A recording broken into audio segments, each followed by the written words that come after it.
Si vous êtes créateur de vidéos comme moi, alors cette astuce Canva va vous sauver la vie. Connaissez-vous les lower thirds? Ces petites animations de test que vous voyez passer dans les vidéos pour préciser quelques éléments importants.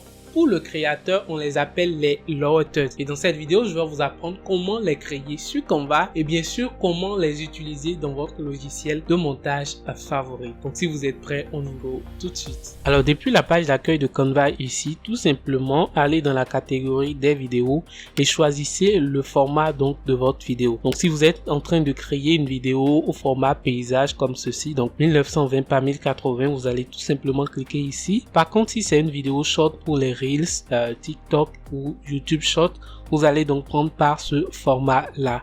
Nous ici on va essayer donc de prendre par ce format, donc je vais cliquer là-dessus et ici on est donc dans l'interface de création de Canva. Alors la première des choses qu'on va faire ici, c'est de cliquer sur la couleur ici et changer donc la couleur. Ensuite on va aller donc dans éléments, cliquer sur éléments et rechercher rectangle with rounded corner comme ceci. Donc dans les résultats ici, vous allez trouver un élément, donc un rectangle avec voilà, des côtés on peut arrondir ici et d'autres côtés on peut plus carré. Je vais aller ici donc dans les éléments favoris parce que j'ai déjà enregistré l'élément ici en favori. Et ce que vous allez faire ensuite, c'est d'essayer donc de faire comme ceci, chuter la partie droite donc de l'élément et malgré ça on a la possibilité donc de changer la couleur quand on veut et comme on veut. Ensuite je vais le dupliquer, tout simplement l'envoyer à la fin et essayer donc de lui faire une rotation de 0 degré ici pour le retourner donc à sa place initiale. Seulement que pour avoir ce que nous on recherche, il faut donc tout simplement que la ligne donc de ce cadran puisse être un peu plus long jusqu'à ce niveau. Donc je vais faire dupliquer comme ceci, envoyer l'élément comme ça, faire un double clic à nouveau pour entrer donc dans les options de rognage et chuter donc cette deuxième partie également de l'élément. Donc si je fais comme ceci, vous verrez donc que on n'a plus les côtés, donc ni le côté droit ni également le côté gauche. Maintenant je vais essayer de rapprocher cette partie donc de ce cadran, le dupliquer et le rapprocher à nouveau pour avoir donc un élément un peu plus long sur ce côté. Donc vous voyez tout simplement ceci est beaucoup plus long que ce qu'on a là. Maintenant ce qu'il faut faire, c'est de grouper cet élément et le garder comme ça. Donc là on a réussi à faire le contour, cette partie qui est un peu plus longue et cette partie qui est un tout petit peu plus courte. L'étape suivante, c'est donc d'ajouter un rectangle tout simplement. Donc pour ça je vais cliquer sur R sur mon clavier, essaye donc de changer la couleur ici. Je vais peut-être choisir une couleur un peu qui se marie avec ceci, une couleur comme ça tout simplement, et je vais essayer de le disposer ici. Ensuite je vais dupliquer ce rectangle pour faire un autre petit rectangle sur lequel on va ajouter donc le titre de la personne. Donc comme ça c'est bon pour moi. Maintenant il faut cliquer sur le grand rectangle, cliquer sur couleur ici et cliquer sur l'icône avec plus ici dans les options de couleur et passer ensuite dans la rubrique des dégradés. Donc ce que je souhaite ici, c'est faire un dégradé. Pour ça je vais cliquer ici, changer la couleur tout simplement. Je vais essayer également d'ajouter une dernière couleur et pour ça je vais essayer donc de choisir la couleur du début. Ce qui est important de prendre en compte ici, c'est la deuxième barre ici, donc la barre des transparences presque tout à la fin ici pour que cette couleur soit transparente. Une fois qu'on a réussi à faire ça, on va le renvoyer totalement au début comme ceci. Donc la transparence est de ce côté, ensuite on a cette couleur et au finish on a donc la couleur un peu plus à la fin. Pour la couleur de ce rectangle, vous pouvez choisir ce que vous voulez. Donc là on avance très bien, il nous reste juste donc à ajouter les tests et passer à l'étape de l'animation. Donc pour les tests, je vais cliquer sur T sur mon clavier, ajouter un test rapidement et ici dans un premier temps je vais ajouter le nom, donc le nom de la personne qui présente ou le nom qu'on souhaite donc mettre à ce niveau là. Donc moi je vais mettre Richemont Dapogan, essaye donc de le mettre ici, je vais l'agrandir un tout petit peu pour mieux occuper l'espace. Pour faire le second test, je vais dupliquer ce test et là je vais ajouter donc le titre de la personne.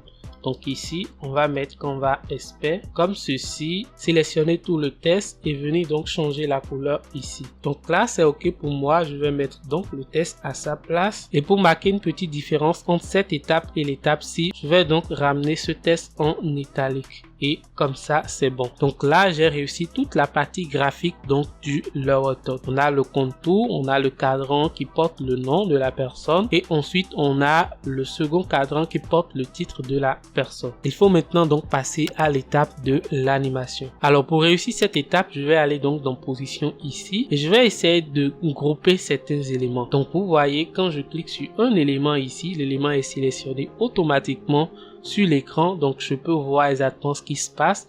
Donc je vais sélectionner cet élément là et cliquer donc sur la touche commande ou contrôle chez vous si vous êtes sur Windows et sélectionner donc le second élément que je souhaite grouper avec mon premier élément. Donc là je souhaite grouper tout ce qui fait donc le contour de mon lower third, et une fois que je les ai sélectionnés, je vais cliquer sur le bouton grouper ici pour les grouper.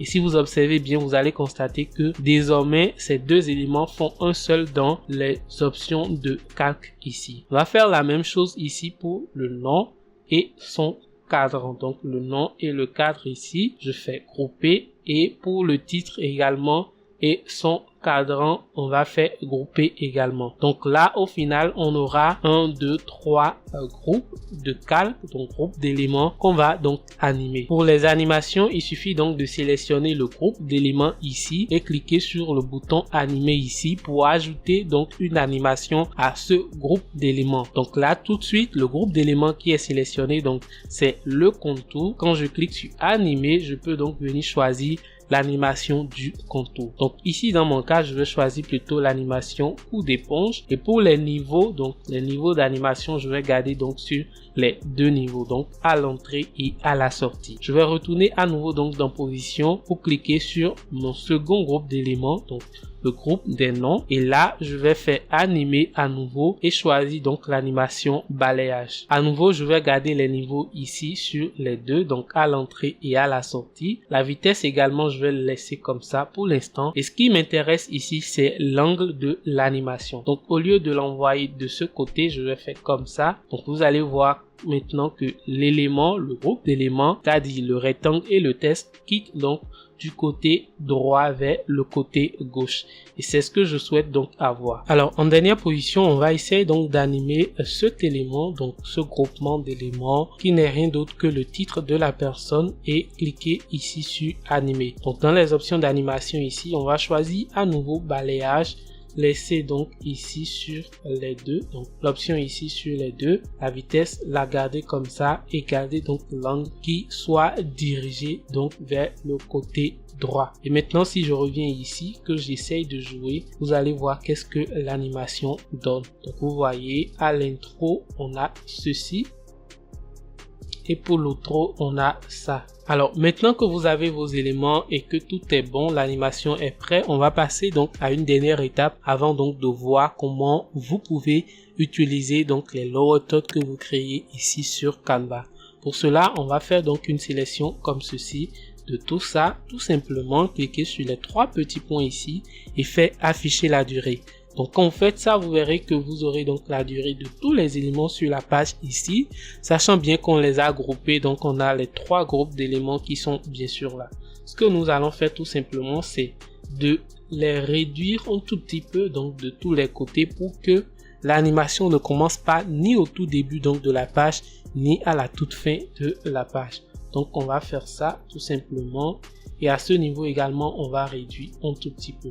Donc ça, vous pouvez également le faire avec plus ou moins, ou en fonction donc de la durée ou du temps que vous souhaitez que votre lower third fasse donc sur votre vidéo. Donc vous pouvez toutefois augmenter la durée ici tout simplement, et augmenter donc la durée même de l'affichage des animations et tout ça, pour pouvoir donc adapter ce lower third à vos projets personnels. Donc comme ça, si je joue, vous allez voir qu'on a d'abord la page, ensuite on voit l'animation, et on voit donc les animations ici qui disparaissent avant donc la page. Alors la dernière étape ici, c'est de voir donc comment utiliser ce lower third tout simplement dans vos projets. Alors si vous créez un projet directement dans Canva ici comme ceci, donc vous voyez là on a une vidéo d'une personne qui est en train de parler, et on souhaite donc mettre donc le lower third tout ce que vous avez à faire, puisqu'on est sur Canva ici, vous venez donc sélectionner les éléments donc déjà animés et vous venez ici sur votre vidéo et vous essayez tout simplement de coller les éléments là. Donc CTRL-C, CTRL-V, vous allez tout simplement copier votre lower third ici sur Canva et vous allez essayer tout simplement de le disposer là où vous souhaitez. Donc voici ce que ça donne ici tout simplement. Par contre, si c'est un projet dans un autre logiciel de montage, ce que vous allez faire tout simplement, c'est venir donc sur votre animation ici, cliquer ici pour changer donc la couleur donc de l'arrière-plan, donc mettre tout simplement la couleur verte et pouvoir utiliser les fonctions donc de fond vert pour pouvoir supprimer l'arrière-plan donc de votre lower third. Toutefois, les informations ici sont modifiables, donc vous pouvez modifier ici le nom de la personne, changer ici tout simplement en ce que vous souhaitez, changer également le titre ou même la police tout simplement et changer même également en fait les couleurs selon ce que vous souhaitez donc avoir. Une fois que vous aurez réussi à faire toutes ces personnalisations, vous n'avez donc tout simplement qu'à aller donc dans télécharger et télécharger tout ça au format MP4 et ensuite vous pouvez passer donc sur votre logiciel de montage et utiliser les fonctions de fond vert tout simplement pour supprimer donc cet arrière-plan et pouvoir garder et conserver votre animation. Alors la fonctionnalité de suppression de fond vert existe sur presque tous les logiciels de montage vidéo. C'est peut-être le processus qui diffère un tout petit peu d'un logiciel à un autre, mais avec un peu de recherche vous vous en sortirez. Moi ici je vais rapidement vous montrer comment le faire dans Premiere Pro. Pour le faire, une fois que vous êtes dans votre logiciel de montage, essayez tout simplement d'importer donc la vidéo que vous venez de télécharger au format MP4 ici donc dans le logiciel. Essayez donc d'ajouter l'élément ici sur votre page au niveau où vous souhaitez donc afficher le lower third. Essayez donc de voir le début de l'animation, donc ici ça commence par là, donc un tout petit peu avant ça, on va essayer de couper l'élément pour ne pas garder toute cette partie blanche donc dans notre vidéo. Et pour la fin également, on va faire la même chose. Ensuite, pour faire partie cette couleur verte et afficher donc l'élément qu'on a juste en dessous de cette vidéo, je vais aller donc dans effet ici et dans les options d'effet, je vais rechercher Ultra Key comme ceci. Une fois que j'ai l'effet, je vais le glisser ici sur ma vidéo donc de fond vert. Aller dans option d'effet et choisir cette pipette ici pour sélectionner la couleur. Donc là vous voyez que tout de suite on n'a plus la couleur verte et on peut faire un double clic ici, sélectionner l'élément et le positionner exactement là où on souhaite donc l'avoir. Donc voilà, et vous convenez avec moi qu'animer des éléments sur Canva est encore plus facile maintenant. Donc cette petite astuce peut être un gain de temps considérable pour vous. Cette vidéo vous aidera à apprendre quelques notions de base de l'animation sur Canva et si vous trouvez de l'importance à ce que je partage sur cette chaîne, alors abonnez-vous juste ici. À tout de suite.